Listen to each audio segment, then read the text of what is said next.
Diga lá, Vera Magalhães. Concordo com o Andreasa, é um projeto que vem de uma daquelas obsessões pessoais do Jair Bolsonaro. Ele fala disso desde a época da campanha, fala disso como uma prioridade, quando está longe de ser uma prioridade num país com gravíssimos problemas sociais, econômicos.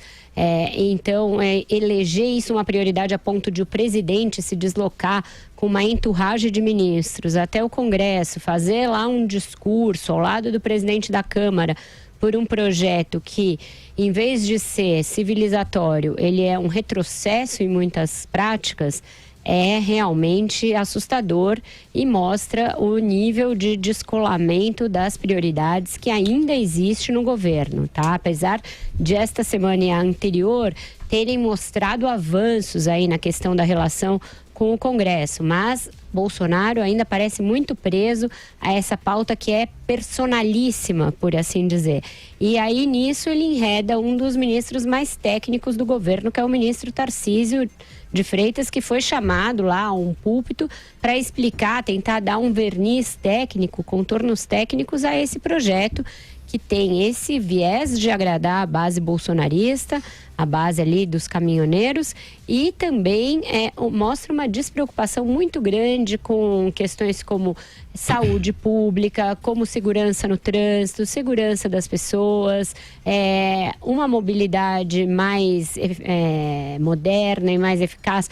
O ministro força um pouco a barra quando diz que a legislação de trânsito é muito antiga, que o código tem 40 anos, porque essas mudanças que o Bolsonaro está revogando agora, esse endurecimento nos pontos de multas, para perda da carteira, etc., foram introduzidas num passado recente e resultaram, quando da sua introdução, em melhoras nos indicadores.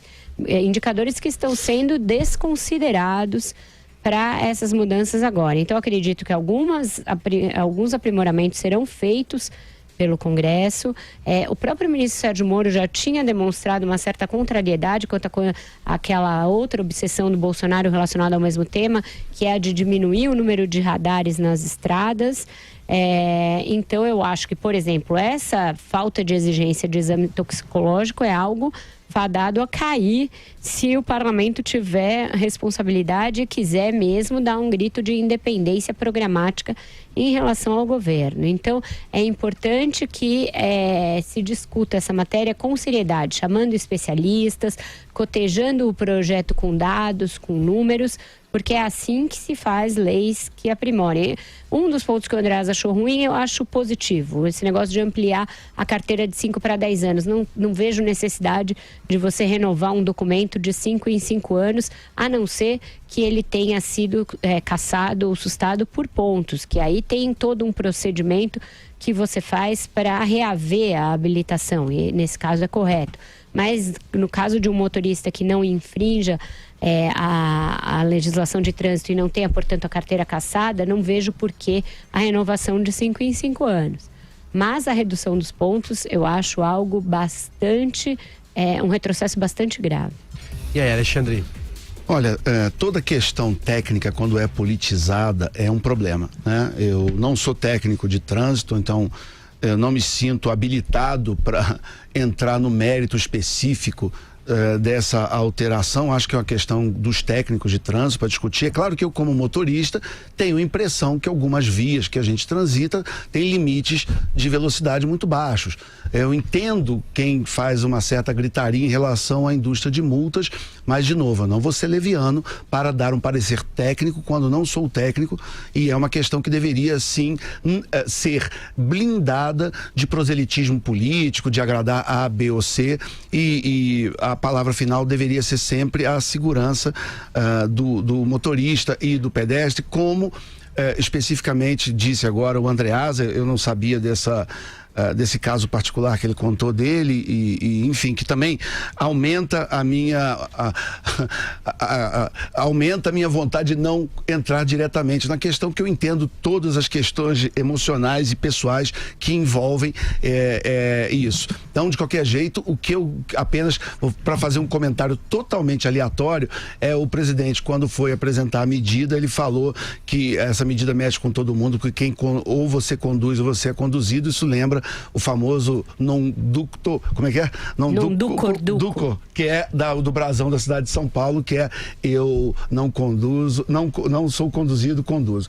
Então é só um comentário aleatório, mas que essas questões, não só essa, mas qualquer questão técnica seja discutida no parlamento, seja totalmente despolitizada. E quando a gente vê proselitismo político feito para agradar A ou B, algum tipo de categoria profissional que mobilizada possa ajudar um ou outro projeto de poder eleitoral, é um perigo. Só uma coisinha, Silvio, desculpa. Eu acho importante salientar uma frase que eu achei positiva do Bolsonaro nessa estada na Câmara. A coisa de que a Câmara é sua casa, que ele esteve lá por vários anos e que a presidência é dos parlamentares, assim como o parlamento é dele. Então, querendo dizer que tende a haver um maior entrosamento entre os poderes. A própria presença dele lá ao lado do Rodrigo Maia, não fosse por um tema cujos problemas técnicos a gente acaba de discutir, também é um sinal de avanço em relação ao clima de animosidade que havia 2 semanas atrás. Então, eu acho que nestas 2 semanas, desde aquela pose do pacto, as votações das MPs, o acordo para a votação do PLN 4, que deve se dar amanhã, houve aí vários avanços nessa relação entre parlamento e o governo, que se mantidos, que se não forem apenas um ponto fora da curva, se não forem jogados ali na lata do lixo por algum arrobo retórico amanhã ou depois de algum dos lados, tendem a produzir uma pauta positiva aí nos